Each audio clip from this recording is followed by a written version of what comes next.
नमस्कार मित्रांनो, मी प्राध्यापक विश्वजित गायके आपल्या सर्वांचं स्वागत करत आहे। तर ह्या भागात आपण बघणार आहोत की रेझ्युमेमध्ये एज्युकेशनल डॉक्युमेंट्स कोणकोणते टाकायचे असतात आणि त्याला कोणत्या पद्धतीने तुम्ही लेआउटमध्ये घेऊ शकता। सो बेसिकली लेआउट किंवा डिझाइन याबद्दल आपण शेवटी बोलणार आहोत। सर्वात महत्त्वाचा जो फॅक्टर आहे तो आहे कंटेंट। त्याबद्दल मी परत एकदा तुम्हाला व्यवस्थित सांगणार आहे। त्यासाठी चला आपण आपल्या Google क्लासरूमच्या असाइनमेंटवर जाऊ। तर ही आहे तुमची असाइनमेंट आणि तुम्हाला इथे लक्षात येईल की सर्वात महत्त्वाचं आहे की refinement of content is important. Design layout किंवा टेब्युलर फॉर्मॅटमध्ये काहीही सध्या चर्चा करायची नाहीये। सो बेसिकली आपण काय करणार आहे, पहिला महत्त्वाचा मुद्दा युनिव्हर्सिटीचं आणि डिग्रीचं पूर्ण नाव लिहिणे। ओके, सर्वात महत्त्वाचा अजेंडा युनिव्हर्सिटीचं आणि डिग्रीचं पूर्ण नाव लिहिणे।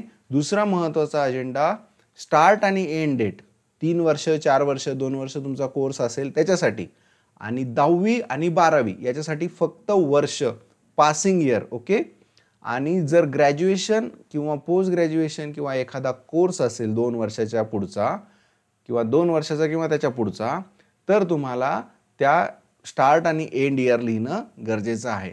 आणि सर्वात महत्त्वाचं टक्केवारी टाकणं गरजेचं आहे। CGPA असेल तर ओव्हरऑल CGPA घ्या। जर तुमचं पर्सेंटेज असेल तर ऑलरेडी पर्सेंटेजमध्ये त्याला कन्वर्ट करून मग त्याच्यात टाका। सो कन्फ्युजन लीड नाही होत। बरेच जण पर्सेंटेज ऑब्लिक GPA लिहितात आणि मग खाली दोन्ही टाकतात, मग ते रिक्रुटरला कन्फ्युजिंग होतं, मग तो भलते प्रश्न विचारतो। ते काहीच नाही। पर्सेंटेज असतील 11वी 12वीला तर ग्रॅज्युएशनलाही पर्सेंटेजमध्ये त्याला कन्वर्ट करा। कन्वर्टर्स ऑनलाईन अवेलेबल आहेत। तुमच्या युनिव्हर्सिटीसाठी कोणता स्कोर कोणता फॉर्म्युला चालतो ते सगळं चेक करून तुम्ही त्याला आत्ताच कन्वर्ट करा। Keep it in percentages.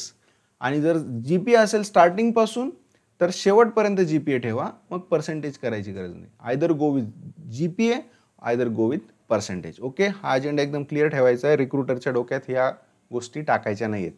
हां, आता सर्वात महत्त्वाचं कोणती डिग्रीवर कोणती डिग्री खाली। जी सर्वात मोठी डिग्री आहे, सर्वात शेवटी भेटलेली आहे, शेवटी म्हणजे रिसेंट आहे, ती सर्वात वरती ठेवायची आहे आणि 10वी सर्वात खाली असणार आहे। तुम्हाला 3 डिग्री किंवा त्यापेक्षा जास्त डिग्री असतील तर तुम्ही 10वी 12वी काढू सुद्धा शकता। आणि सोबत तुम्ही त्याचे डॉक्युमेंट्स रेडी ठेवायचे आहेत, कारण की कोणत्याही वेळी रिक्रुटर तुम्हाला ते डॉक्युमेंट विचारू शकतो।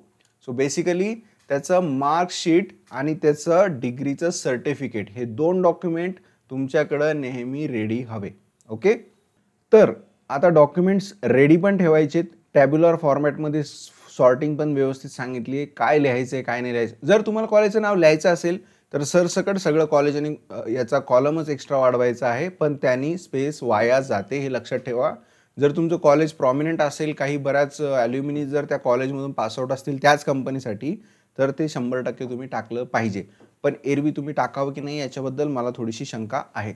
सो बेसिकली युनिव्हर्सिटीचं नाव हे प्राईम आहे, CGPA किंवा पर्सेंटेज यातलं कोणतंही एक, आणि सर्वात महत्त्वाचं तुमचे जे इयर्स आहेत, जे ग्रॅज्युएशनचे इयर्स आहे, स्टार्ट आणि एंड इयर सगळं टाकणं कंपल्सरी आहे। यासोबत आपण इथं आता थांबणार आहोत आणि पुढच्या असाइनमेंटसाठी तुम्ही भेटणार आहोत। सर्वात महत्त्वाचं तुमचं ॲड आणि क्रिएट हे तुम्ही इथं क्लिक करायचं आहे सगळं टाकल्यानंतर, आणि मार्क ॲज डन करायचं आहे। बघण्यासाठी खूप खूप धन्यवाद मित्रांनो, मी आपली रजा घेतो।